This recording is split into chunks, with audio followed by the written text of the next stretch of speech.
నమస్కారం ఇది సంగతికి స్వాగతం రక్షణ శాఖ ఆత్మరక్షణలో పడడం అంటే ఇదేనేమో వరుస వివాదాలతో నిత్యం వార్తల్లో నిలుస్తున్న దేశ రక్షణ విభాగం అవినీతి మకిలి ఎక్కడికో విస్తరించింది ఇప్పుడు పదాతి దళం అధిపతి వికే సింగ్ కేంద్రంగా ప్రకంపనలు నడుస్తున్నాయి తనకు 14 కోట్ల లంచం ఇవ్వజూపారన్న విషయాన్ని వికే సింగ్ ఈటీవీ రాజస్థాన్కి ఇచ్చిన ఇంటర్వ్యూలో తేటతెల్లం చేయడంతో విషయం మరింత నాటకీయంగా మారింది ఎన్నో మలుపులు తిరిగి సంవత్సరం ఆలస్యంగా సిబిఐ ముంగిట్లోకి చేరింది దేశ రక్షణ ప్రమాదంలో ఉందంటూ ఈ నెల మొదట్లో వికే సింగ్ ప్రధానమంత్రికి రాసినట్లుగా చెబుతున్న లేఖ వ్యవహారం తాజా వివాదంలో కొత్త అంకం ఈ లేఖ ఎలా బయటకు పొక్కిందన్న విషయం దుమారం రేగుతోంది అసలు ఇంతకీ రక్షణ రంగంలో ఏం జరుగుతోంది కాంట్రాక్టుల్లో అసలు లేమిటి లేఖలో అసలు ఏముంది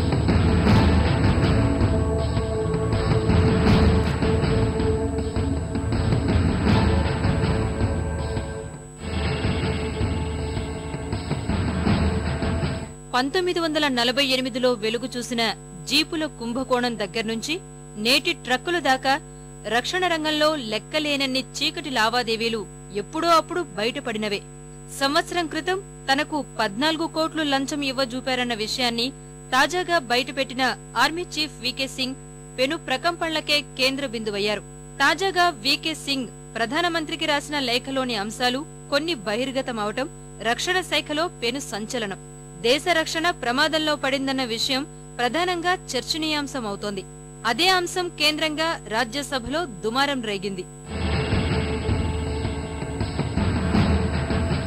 ఇన్నాళ్లు వికే సింగ్ వయసు వివాదం ప్రభుత్వానికి రక్షణ రంగానికి తల బొప్పికెట్టించింది తాజాగా 14 కోట్ల ఉదంతం అలాగే రహస్య లేఖ వ్యవహారాలు వరుసగా వార్తల్లో నిలుస్తూ కేంద్ర ప్రభుత్వాన్ని ఆత్మరక్షణలో పడేట్లు చేస్తున్నాయి ఎటొచ్చి వికే సింగ్ ప్రధానమంత్రికి రాసిన లేఖ ఎలా బయటకొచ్చిందన్న విషయం మాత్రం తేలడం లేదు ఇదే విషయంపై లోక్సభ సభ్యులంతా లేఖ బహిర్గతం చేసిన వారిపై కఠిన చర్యలు తీసుకోవాలంటూ ముక్త కంఠంతో డిమాండ్ చేస్తున్నారు ఇది తాజా పరిస్థితి అయితే తాజా ఉదంతాలు సమాధానాల్లేని ప్రశ్నలెన్నింటినో తెరపైకి తెచ్చాయి ఇవే ఇప్పుడు ప్రధానంగా చర్చనీయాంశమవుతున్నాయి But the issue is preparedness is suffering because of the indecision on the part of the government. No procurement, no modernization, no sufficient equipment, and so funds are lying unutilized, and this situation is precarious. Army Chief himself tells that the situation is worsening day by day. We have a large border along with China and Pakistan and other countries, so we must be always prepared, and our preparedness is suffering because of indecision, and that is what we condemn.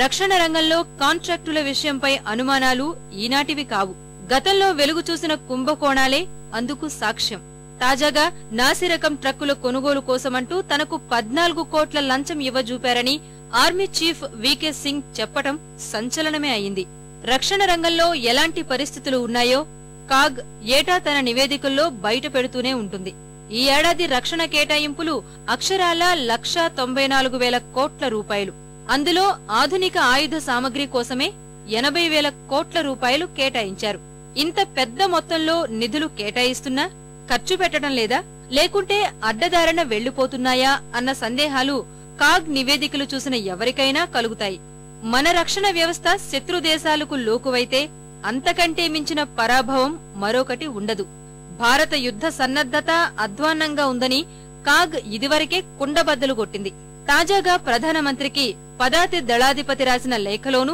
ఇవే అంశాలు ప్రధానంగా ఉన్నాయి ఇందులో కొత్తగా చెప్పడానికి ఏమీ లేదు రహస్య విషయాలు అంతకన్నా లేవు అన్నది వాస్తవం కేవలం ప్రభుత్వ నిర్లిప్తత పర్యవేక్షణ లోపం నిర్ణయాత్మక శక్తి సన్నగిల్లటం వల్లే రక్షణ రంగానికి ఇన్ని సమస్యలు The letter of the army chief, its leakage is unfortunate, but at the same time it's a very serious issue. It is about the security of the country. Naturally, we are all threatened now, and we feel frightened about the state of affairs in the army. సైన్యంలో ఎలాంటి సమస్యలు లేవు అన్నది రక్షణ మంత్రి వాదన. అంతా సక్రమంగానే కొనసాగుతోందని రాజ్యసభలో యాంటోనీ చెప్పారు. అయితే రక్షణ శాఖ సహాయ మంత్రి పల్లం రాజు మాత్రం కొన్ని సమస్యలున్నాయని ఒప్పుకున్నారు. These issues are being examined in the Ministry of Defence. By their very nature, such issues cannot form the subject of public debate. Our defence preparedness has always been strong, and I can assure this House and the nation that it is our intention to keep it strong, that our defence forces are provided, equipped and trained to be amongst the best fighting forces in the world. We have utilized the entire budget, especially the capital budget. So in that way, there is no surrender of budget. We are spending whatever has been given to the ministry. Nevertheless, there are gaps in capabilities which we are trying to bridge as quickly as possible. We are, fine-tuning the procurement process, and we are speeding up the process. And I think the government also has been very responsive to the needs of the capabilities of the armed forces. And I'm sure we will make greater progress in the times to come. యుద్ధ ట్యాంకులు చాలా వరకు పనికి రాకుండా పోయాయని, వైమానిక దళంలో 97% కాలం చెల్లినవే అంటూ కొన్ని అంశాలను వీకే సింగ్ ప్రధానికి రాసిన లేఖలో ప్రస్తావించినట్లు తెలుస్తోంది. అయితే ఈ అంశాలపై బహిరంగ చర్చలు చేపట్టలేమంటూ రక్షణ మంత్రి చెప్పగా, ప్రధాన ప్రతిపక్షం బీజేపీ కూడా అదే అంశాన్ని ప్రస్తావించింది. మొత్తంగా రహస్యంగా ఉండాల్సిన లేఖ బహిర్గతమైంది. ఇందుకు కారణమెవరు? ఎవరిపై చర్యలు తీసుకుంటారు? ఆ చర్యలు ఎప్పట్లోగా తీసుకుంటారు అన్నది ప్రస్తుతం విపక్షాలు వినిపిస్తున్న వాదన. దీనిపై సమగ్రంగా సమాధానం చెప్పాల్సింది కేంద్ర ప్రభుత్వమే. The question is on the issues of the actual preparedness of our armed forces, the communication between the armed forces and the government of India.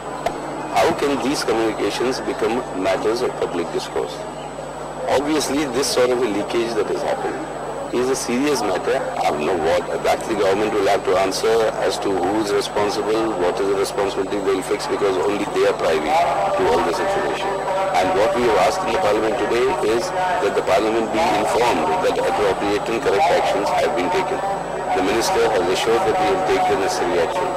Whoever is found guilty, irrespective of the position he or she may hold, whether in the armed forces or in the civil administration, the action would have to be taken for this sort of irresponsible leakages. పారదర్శకంగా సాగాల్సిన రక్షణ రంగ కొనుగోళ్లలో అవినీతి మేత మేస్తోందనటానికి ఇప్పటికే ఎన్నో నిదర్శనాలు. ఇంతకు ముందు వాళ్లు తీసుకున్నారు, ఇక ముందటి వాళ్లు తీసుకుంటారు అని వీకే సింగ్ కు లంచం ఇవ్వజూపిన వ్యక్తి చెప్పాడంటే పరిస్థితి తీవ్రత అర్థమవుతోంది. కొనుగోళ్లను పారదర్శకంగా సాగించేందుకు పటిష్ట యంత్రాంగాన్ని 6.5 దశాబ్దాలుగా నెలకొల్పుకోలేని అసమర్థత మన దగ్గరే కనిపిస్తోంది. అందుకు భారీ మూల్యమే చెల్లించుకోవాల్సిన పరిస్థితులు ఎదురవుతున్నాయి. 1,00,000 కోట్ల రూపాయల ఫ్రెంచ్ రాఫెల్ యుద్ధ విమానాల సామర్థ్యంపైన, ఆ ఒప్పందంలో అవినీతిపైన పునర్విచారణ కొనసాగుతోందంటే ఇది దేనికి సంకేతం? మరో 2 నెలల్లో సైన్యాధ్యక్షుడిగా పదవీ విరమణ చేయనున్న వీకే సింగ్ కేంద్రంగా ప్రకంపనలు జోరందుకోవటానికి అసలు కారణాలేమిటి?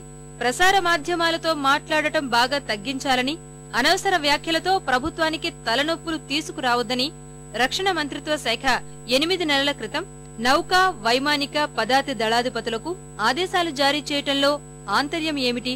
తప్పు మీద తప్పు జరిగిపోతున్నా ఎందుకీ మౌనం అంటే సమాధానం కరువవుతోంది.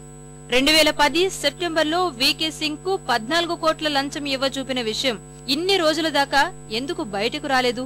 అంతా పరోక్ష పద్ధతిలో మాట్లాడినందుకు ఏం చేయలేకపోయానన్నది ఆర్మీ చీఫ్ వాదన. రక్షణ మంత్రికి ఈ విషయం అప్పుడే చెప్పానని వీకే సింగ్ అంటుంటే, అప్పుడే చర్యలు తీసుకోవాలని తాను సూచించారని రక్షణ మంత్రి అంటున్నారు. అంతా రచ్చకెక్కాక విషయం సిబిఐ దర్యాప్తు వరకు వెళ్లింది. ఇన్నాళ్లు ఎందుకు చర్యలు తీసుకోలేకపోయారన్నది అసలు ప్రశ్న. सेना अध्यक्ष ने चिट्ठी लिखी है, उनके नियत पर हमको जरूर संदेह। अपने आप को बचाने के लिए मैंने दूसरे पर दोष डाल के अपनी मुक्ति और छुटकारा चाहते हैं। बहुत गलत काम हो रहा, बहुत गलत बात हुई। సైనిక అవసరాలను శాస్త్రీయంగా మదింపు వేయటం, ప్రణాళికాబద్ధంగా పురోగతి సాధించటం ఏ దేశ రక్షణ వ్యవస్థకైనా కీలకం. వాటి ప్రాముఖ్యాన్ని అలక్ష్యం చేయటంలో మన విధానకర్తలకు సాటి బహుశా ప్రపంచ దేశాల్లోనే ఎవ్వరూ ఉండరేమో. ఏ ఒప్పందాలు చేసుకోవాలన్నా ఏళ్ల తరబడి నిరీక్షణలు, ఎక్కడికక్కడ చేతివాటాలు, ఇది క్రమం తప్పకుండా జరుగుతున్న తంతు. ఇవి ఏటా కాగ్ చెబుతున్న విషయాలే. మరి వైమానిక దళం 2002 నుంచి 2007 సంవత్సరాల మధ్యకాలంలో ఒక్కటంటే ఒక్క కొత్త హెలికాప్టర్నైనా సమకూర్చుకోలేకపోవటం మన సైన్యం దురవస్థను చెప్పకనే చెబుతోంది. ప్రపంచంలో 3వ అతిపెద్ద సేనావాహిని భారత్ సొంతం.